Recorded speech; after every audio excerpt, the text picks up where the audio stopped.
ಮಕ್ಕಳಾಗ್ಲಿಲ್ಲ, ಅದಕ್ಕೆ ಅವನು ತೀರ್ಕೊಂಡ ಅಂತ ಬಂದು ಹೇಳಿದ್ರು. ನನ್ನ ಒಂದ್ ರೀತಿ ಅಪರಾಧಿ ಸ್ಥಾನದಲ್ಲಿ ಇಟ್ಟಂತವ್ರಿಗೆ ನಾನು ಯಾವ ಧೈರ್ಯದಿಂದ ಹೋಗಿ ನಾನೇ ಅಪರಾಧಿ ಅಂತ ಹೇಳ್ದವ್ರ ಮುಂದೆ ಹೋಗಿ ಇಲ್ಲ ನಿಮ್ಮನ್ನ ನೋಡ್ಕೊತೀನಿ ನಾನು, ನನ್ನನ್ನ ಯಾವುದೇ ಶುಭ ಸಮಾರಂಭಗಳಿಗೆ ಕರೀತಾ ಇರ್ಲಿಲ್ಲ. ಕರೆದ್ರೂ ನನ್ನ ಪಕ್ಕದಲ್ಲಿರೋರಿಗೆ ಅರ್ಶಿನ ಕುಂಕುಮ ಕೊಡ್ತಾ ಇದ್ರು, ಆದ್ರೆ ನನಗೆ ಕೊಡ್ತಾ ಇರ್ಲಿಲ್ಲ. ಈ ಎಲ್ಲಾ ನೋವುಗಳು ಒಬ್ಬ ಗಂಡಸಿಗೆ ಗರ್ವ ಇರುತ್ತೆ, ನಾನೇನಕ್ಕೆ ಹಾಸ್ಪಿಟಲ್ಗೆ ಬರ್ಬೇಕು, ನಾನು ಕರೆಕ್ಟ್ ಆಗಿದ್ದೀನಿ, ಇವೆಲ್ಲವನ್ನು ಅನುಭವಿಸಿದ್ದೀನಿ. ಅವ್ರನ್ನ ಒಂದ್ಸತಿ ಹಾಸ್ಪಿಟಲ್ ಕರ್ಕೊಂಡು ಹೋಗ್ಬೇಕು ಅಂದ್ರೆ ಕೈ ಕಾಲು ಹಿಡಿದು ಕರ್ಕೊಂಡು ಹೋಗ್ಬೇಕಿತ್ತು. when I tried to suicide ಮಾಡ್ಕೊಳಕ್ ಟ್ರೈ ಮಾಡಿದೆ ನಾನು ಈ ಎಲ್ಲ ಇನ್ಸಿಡೆಂಟ್ಸ್ ಆದ್ಮೇಲೆ.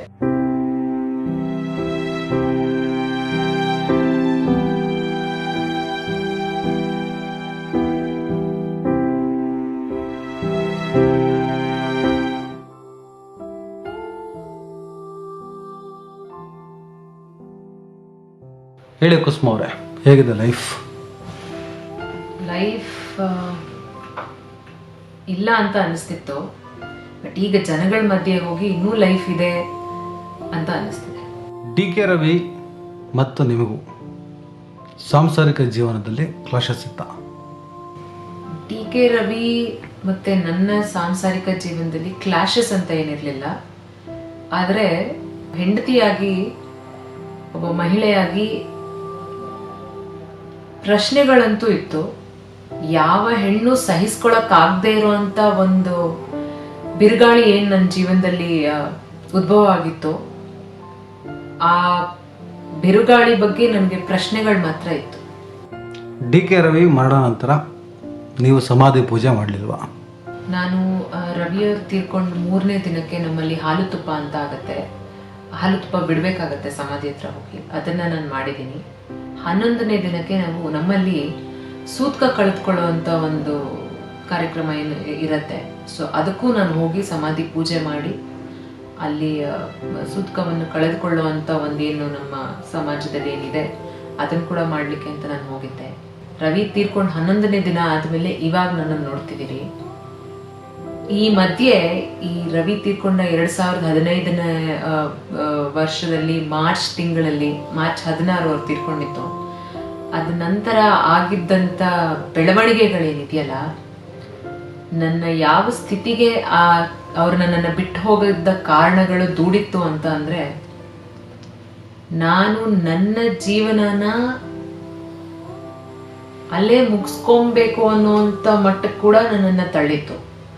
ಸೊ ಆ ಪ್ರಯತ್ನ ಕೂಡ ನಾನು ಮಾಡಿದ್ದೆ. ಎಷ್ಟೋ ಜನಗಳಿಗೆ ಇದು ಗೊತ್ತಿಲ್ಲ, ನನ್ನ ಕುಟುಂಬದವ್ರಿಗೆ ಮಾತ್ರ ಅದ್ರ ಬಗ್ಗೆ ಗೊತ್ತಿದೆ. ನನ್ನ ತಂದೆ ತಾಯಿ ಆ ಸಂದರ್ಭದಲ್ಲಿ ನನಗೆ ಯಾವ ರೀತಿಯಾದಂಥ ಒಂದು ಚಿಕಿತ್ಸೆ ಏನು ಕೊಡಿಸ್ಬೇಕು, ನನ್ನನ್ನು ಹೇಗೆ ಅದರಿಂದ ಹೊರಗೆ ತರಬೇಕು ಅನ್ನೋ ನಿಟ್ಟಿನಲ್ಲಿ ನನ್ನ ತಂದೆ ತಾಯಿ ಅನುಭವಿಸ್ತಿದ್ರು. ನಾನು ನನ್ನನ್ನು ಬಿಟ್ಟು ಹೋದ ಕಾರಣಗಳಿಗೆ ಪ್ರಶ್ನೆಗಳು ಬಹಳಷ್ಟು ಉಳಿದಿತ್ತು ನನ್ನಲ್ಲಿ. ಬದುಕಬಾರ್ದು ಅನ್ನೋ ಒಂದು ನಿರ್ಧಾರ ಮಾಡಿಕೊಂಡು ನಾನು ತುಂಬಾ ಅಸಹಾಯಕ ಸ್ಥಿತಿ ಅಂತ ಹೇಳಿದ್ರೆ ತಪ್ಪಾಗಲ್ಲ, ತುಂಬಾ ತುಂಬಾ ಈ ಜೀವನನೇ ಸಾಕು, ನನಗೇನು ಈ ಜೀವನ ಬೇಡ, ಈ ಆಪಾದನೆಗಳು ನಿಂದನೆಗಳು ಎಲ್ಲ ಶುರುವಾಗೋಗಿತ್ತು ಅಷ್ಟೊತ್ತಿಗಾಗಲೇ. 11 ದಿನದ ನಂತರ ಎಲ್ಲ ರೀತಿಯಾದ ಆಪಾದನೆಗಳು ಶುರುವಾಗೋಗಿತ್ತು. ಸೊ ಇವೆಲ್ಲ ಅವನ್ನೆಲ್ಲ ಅನುಭವಿಸಿ ದಿನನಿತ್ಯ ನನ್ನ ಬಗ್ಗೆ ಇಲ್ಲ ಸಲ್ಲದ ಮಾತುಗಳನ್ನ ಕೇಳಿ ಕೇಳಿ ನನಗೂ ಬಹಳ ಬೇಜಾರಾಗಿತ್ತು. ಈ ಎಲ್ಲದರ ಮಧ್ಯೆ ನನ್ನನ್ನು ನಾನು ಕೊಂದುಕೊಳ್ಳೋ ಸ್ಥಿತಿ ಕೂಡ ಹೋಗಿದ್ದೆ. ಆ ನೋವು, ಆ ವೇದನೆ ಎಲ್ಲನನ್ನು ನೋಡಿ ಮತ್ತೆ ನನ್ನ ಕುಟುಂಬ ಅಂತ ನಾನೇನು ಅನ್ಕೊಂಡಿದ್ದೆ, ಅವ್ರು ಬಂದು ನಿನಗೆ ನಿಮ್ ಮಕ್ಕಳಾಗ್ಲಿಲ್ಲ, ಅದಕ್ಕೆ ಅವನು ತೀರ್ಕೊಂಡ ಅಂತ ಬಂದು ಹೇಳಿದ್ರು.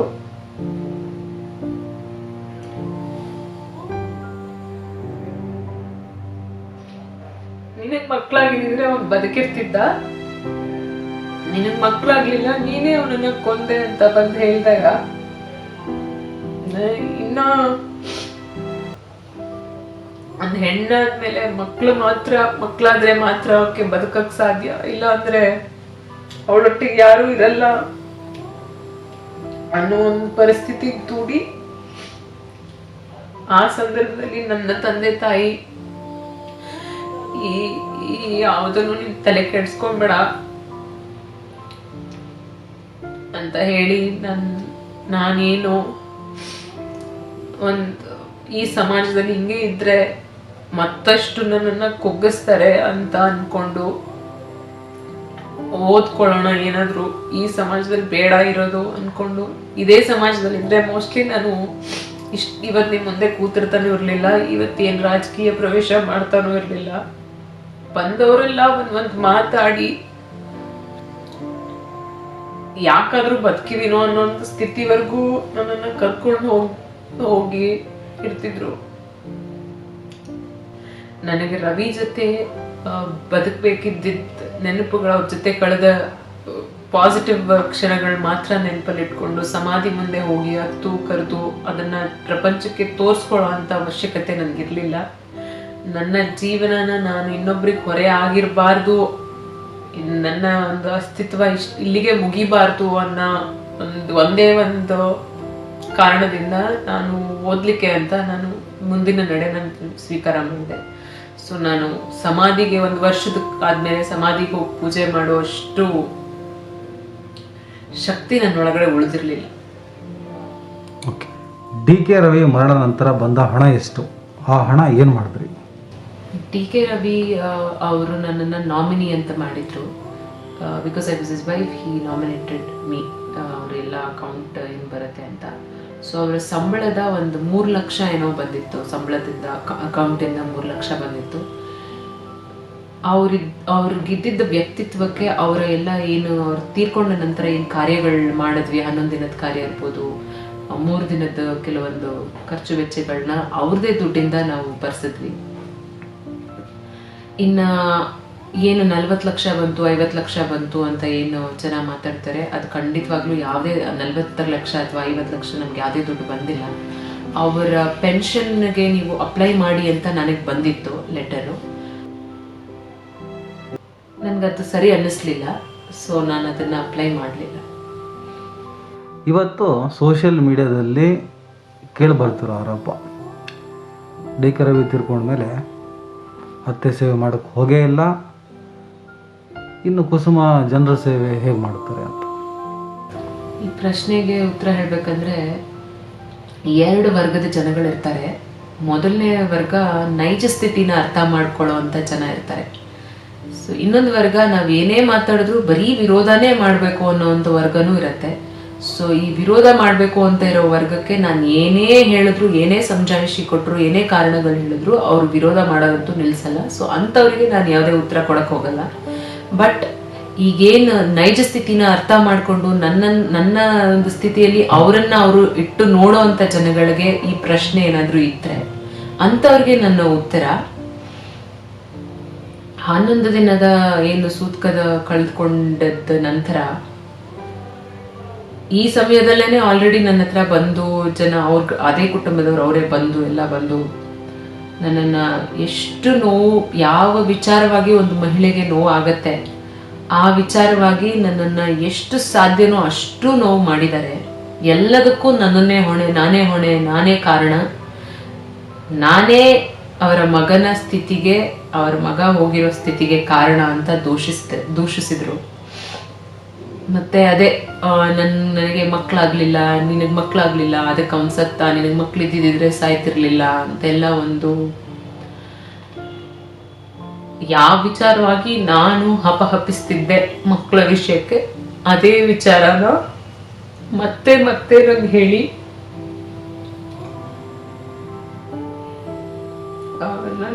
ನನ್ನನ್ನ ಒಂದ್ ರೀತಿ ಅಪರಾಧಿ ಸ್ಥಾನದಲ್ಲಿ ಇಟ್ಟಂತವ್ರಿಗೆ ನಾನು ಯಾವ ಧೈರ್ಯದಿಂದ ಹೋಗಿ ನಾನೇ ಅಪರಾಧಿ ಅಂತ ಹೇಳಿದವ್ರ ಮುಂದೆ ಹೋಗಿ ಇಲ್ಲ ನಿಮ್ಮನ್ನ ನೋಡ್ಕೋತೀನಿ ನಾನು, ಅಥವಾ ನಾನೇ ಕೊಲೆಗಾರಿ ಅಂತ ಹೇಳ್ದವ್ರಿಗೆ ಹೋಗ್ಬಿಟ್ಟು ಹೇಗ್ ನೋಡ್ಕೊಳಕ್ ಆಗತ್ತೆ ಅಂತ ನನ್ಗಂತೂ ಅರ್ಥ ಆಗ್ಲಿಲ್ಲ. ಸೊ ನನ್ನ ಸ್ಥಿತಿಲಿ ನೀವು ಹೆಣ್ಮಕ್ಳು ಇದ್ದಿದ್ರೆ ನೀವೇನ್ ಮಾಡ್ತಿದ್ರಿ? ನಿಮ್ಮನ್ನ ಕೊಲೆಗಾರರು ನಿಮ್ಮಿಂದಾನೇ ಮಗ ಸತ್ತ ಅಂತ ಹೇಳಿದಾಗ ನೀವ್ ಹೋಗಿ ನಿಮ್ಮ ಅತ್ತೆಯಂದ್ರನ್ನ ನೋಡ್ಕೊತಿದ್ರ?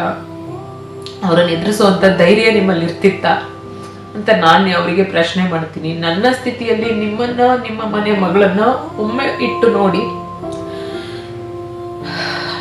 ನಿಮ್ಗೆ ಅದು ಅರ್ಥ ಆಗತ್ತೆ.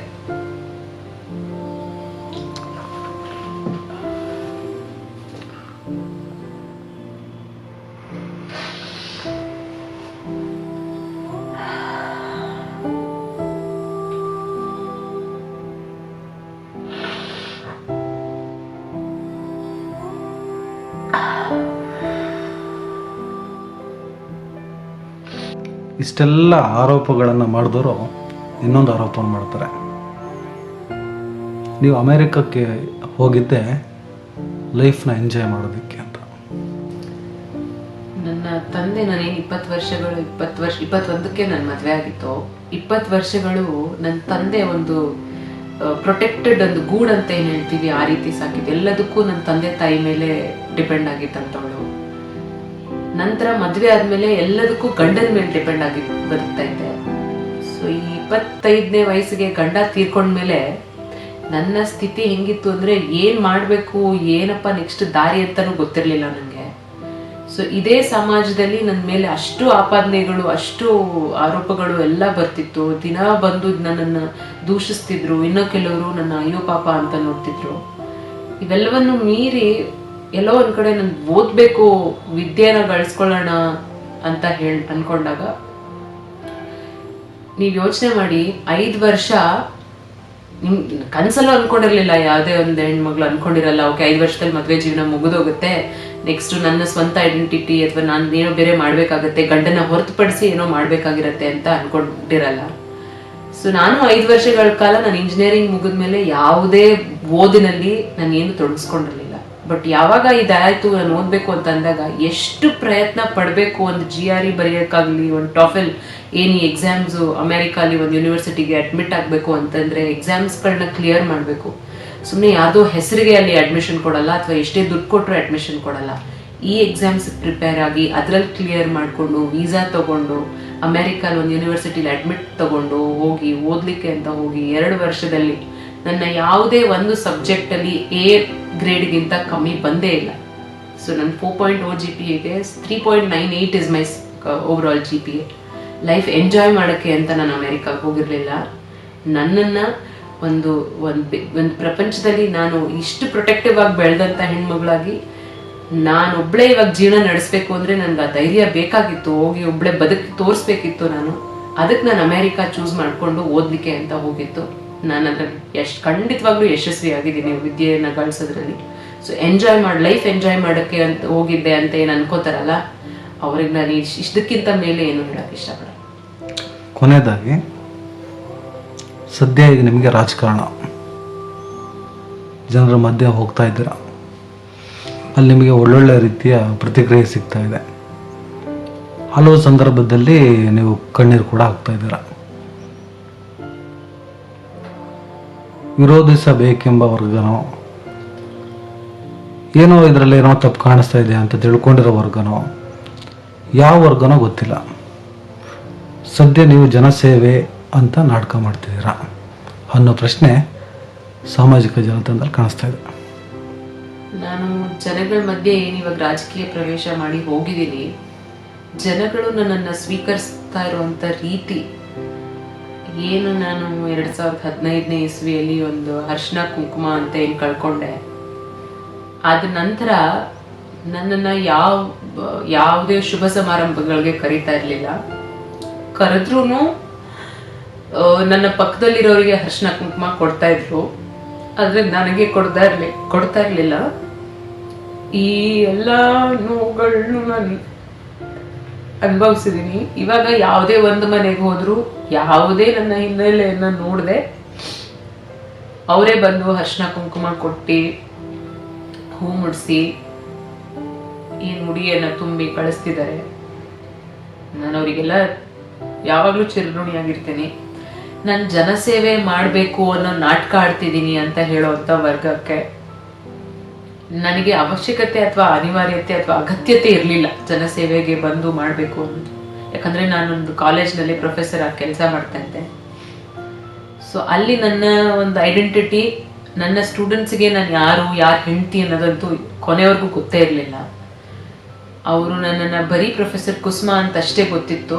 ಒಳ್ಳೆ ಕೆಲಸ ಇತ್ತು, ಒಳ್ಳೆ ಸಂಬಳನೂ ಬರ್ತಾ ಇತ್ತು, ನನ್ನ ಜೀವನ ಅದ್ರಲ್ಲಿ ನಾನು ನಡ್ಸ್ಕೊಂಡು ಹೋಗ್ತಾ ಇದ್ದೆ. ಸೊ ನಾನು ಇವಾಗ ಜನಸೇವೆ ಮಾಡೋಕ್ಕೆ ಅಂತ ಯಾಕೆ ಬಂದಿದ್ದೀನಿ ಅಂದರೆ ಒಂದು ಒಳ್ಳೆ ಅವಕಾಶ ಸಿಕ್ತು. ನಂತರ ನೊಂದಿರೋಂಥ ಸಾವಿರಾರು ಹೆಣ್ಮಕ್ಳಿದ್ದಾರೆ. ನನಗೆ ಅಟ್ಲೀಸ್ಟ್ ಒಂದು ವಿದ್ಯೆ ಇತ್ತು, ನನಗೊಂದು ಕಂಫರ್ಟಬಲ್ ಫ್ಯಾಮಿಲಿ ಕೂಡ ಇತ್ತು. ಅಷ್ಟಿದ್ದು ಕೂಡ ನಾನು ಎಲ್ಲ ನೋವು, ಎಲ್ಲ ಆಪಾದನೆಗಳನ್ನ ಅನುಭವಿಸ್ಬೇಕಾಗಿ ಬಂತು. ಸೊ ಇವೆರಡೂ ಇಲ್ಲದೆ ಇರುವಂಥ ಸಾವಿರಾರು ಹೆಣ್ಮಕ್ಳು ಎಷ್ಟು ಶೋಷಣೆ ಅನುಭವಿಸ್ತಿದ್ದಾರೆ ಈ ಸಮಾಜದಲ್ಲಿ. ಸೊ ಅವರಿಗೆಲ್ಲರಿಗೂ ನಾನು ಒಂದು ದನಿ ಆಗಿರಬಹುದಲ್ಲ.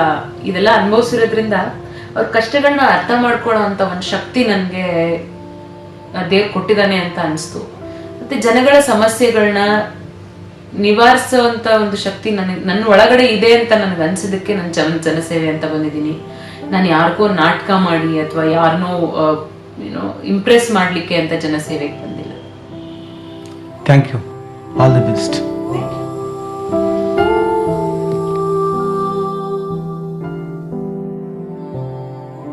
ನಿಮ್ ಮಕ್ಕಳಾಗ್ಲಿಲ್ಲ, ಅದಕ್ಕೆ ಅವನು ತೀರ್ಕೊಂಡ ಅಂತ ಬಂದು ಹೇಳಿದ್ರು.